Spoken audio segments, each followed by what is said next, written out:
Hello everyone and welcome to Shannonville Motorsport Park for the first national race of the 2017 Liqui Pro Sport Bike class. I'm your series announcer Frank Wood.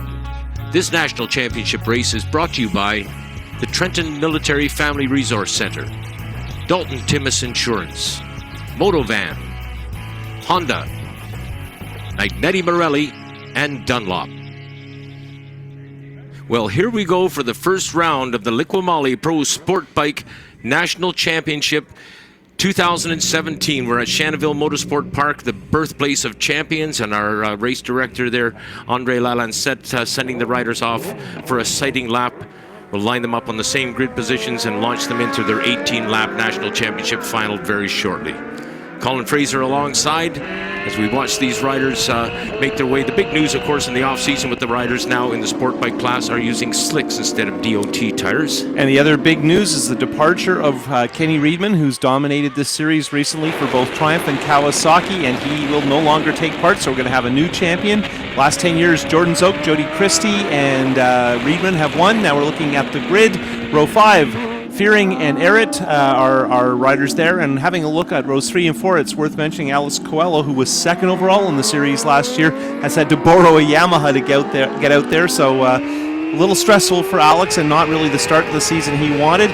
Moving along at the rest, Elliot Vieira, who's the Guyanese racer, the Caribbean champion. He was also further back, and we look at the front, and the big news, of course, and a lot of people talking about this, is Christopher Garvey. He hasn't been with the series for a while, and he's put together a deal on a Kawasaki. He kind of dug out a storage or from a friend's front room kind of thing. So very interesting qualifying. And also Chris Brent, the rookie pro, our amateur champion from last year, doing wonderfully. Like, really, to be in the front row in your first race as a pro at the national level is outstanding. And second fastest qualifier as well. Yeah, a brilliant start to a pro career. We talked about him briefly on the podium yesterday as West City Power Sports presented the checks for the fast top 3 qualifiers in this class, and it was great to have them come forward and help our racers a bit more with those big checks. So here we line up, and the field now under starters orders, and this year, of course, a little bit of other news, of course, is we have Riders' Choice have come on board as the sponsors, the official sponsors of the CSBK starting lights and the countdown clock. So the riders will be focusing on that Riders' Choice starting light and waiting for those lights to go off F1 style, I think is there's our other reference. Rookie pro. He was late to the grid because they were working on that bike at the very last minute after a warm-up crash.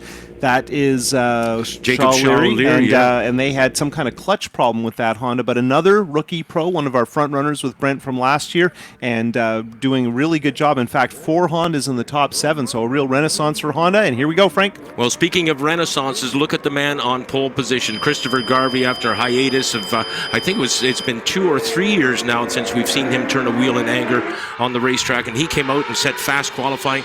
He was so overwhelmed, Colin, he was almost in tears, and Garvey has the lead now. Tommy Casas has slipped in behind him. Looks like, no, he wasn't going to make a move that early. And Chris Brandt is in 3rd spot already. Rookie Chris Brandt getting a great start. Casas looks to the inside as they head into turn number 3.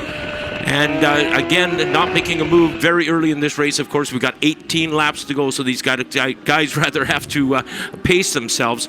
Picking up on our 4th place rider, I believe that to be Louis Rafa on the number 76 machine. I think you have that right, Frank. So first lap here, fairly long race at the Nationals. Lots of pressure, tension, because you haven't raced and you've been working on your program to get ready. We haven't had much warm weather, and we haven't talked really at all about Kazaz, who's now in 2nd. He just got back from riding with Valentino Rossi in a Yamaha program in Europe. We're watching Kazaz on board with Garvey, and he won the regional at Shannonville a week ago. That's right. So you could pretty much say he's our favorite going in, and he's in 2nd, pacing Garvey. I don't actually know if these guys have ever been on the track together at the same time. They're probably think they have, feeling each other out. No, I'm quite sure you're right on that.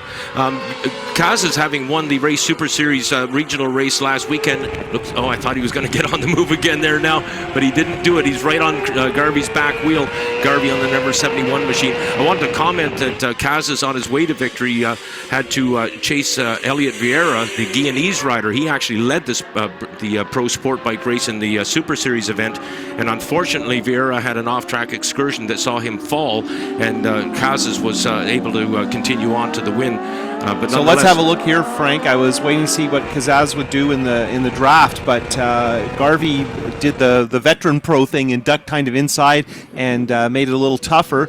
I don't feel like Casas is in a hurry to make the pass, and he's looking around. Garvey is riding pretty aggressively, and that bike's a little loose, and I think for a middleweight displacement bike, that Kawasaki has some pretty serious horsepower. Well, I'm sure Garvey is quite aware that the number 46 Yamaha is right on his back wheel. He's probably getting the pit signals for that, and yet on the Fabi straightaway, that back straightaway, he's making no effort at all to weave to the right that we quite often see to break away to make sure that the rider behind him can't make use of that soft air.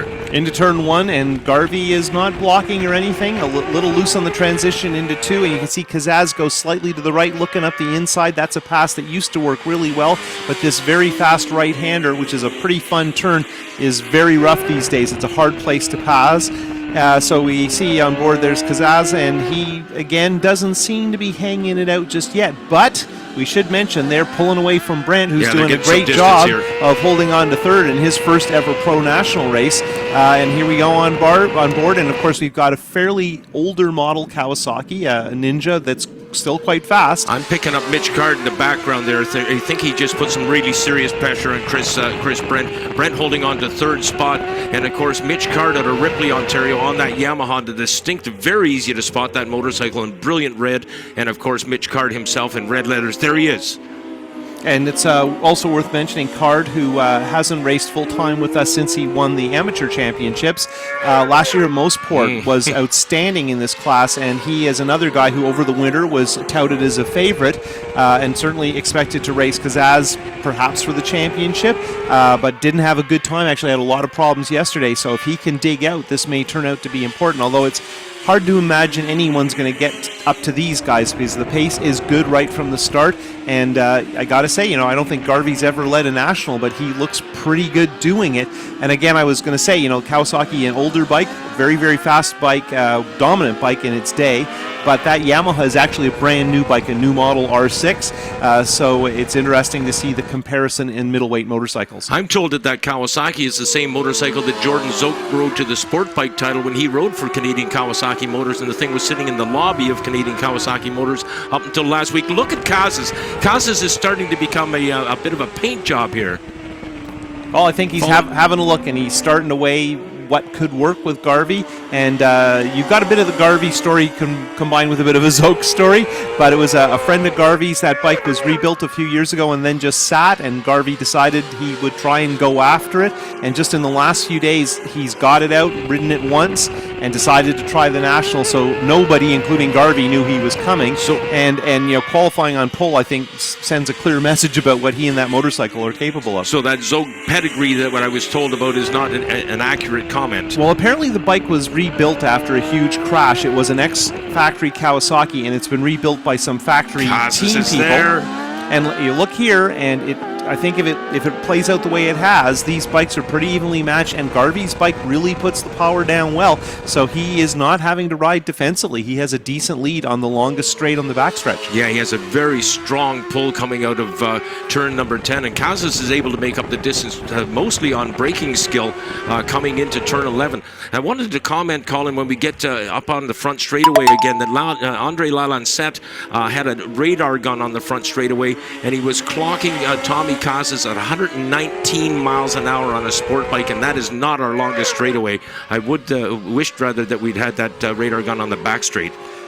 I think the interesting thing is always how hard these bikes accelerate. Even if you're into really powerful cars, these bikes are very light, and the fun of riding them is how aggressively they accelerate. But of course, these guys are used to how they perform, and their only concern is to try and either maintain the lead or get by. And there you can see Garvey actually got a little out of hand in terms of his line. He's picked it back up here, but this may offer a different opportunity for the Yamaha to try the draft. Let's see what happens on the backstretch, and again, it doesn't seem to be an opportunity, really. When we get on board with Tommy Casas, the distance between him and Garvey seems greater than what we see on the racetrack itself. You see obviously Kazas is only just a couple of bike lengths behind, but there again you see on the on-board camera rather on Christopher Garvey's Kawasaki looking back at Tommy Kazas on the Yamaha, the distance seems somewhat exaggerated. In through Allen's corner, Kazas still has yet to show a wheel to Garvey, and I'm sure Garvey's starting to feel a little bit apprehensive about the speedy man from Peterborough, Ontario, on that Parts Canada sponsored Peterborough Cycle Salvage Yamaha. I think it's important to consider that this isn't a car race. These guys don't have rear view mirrors.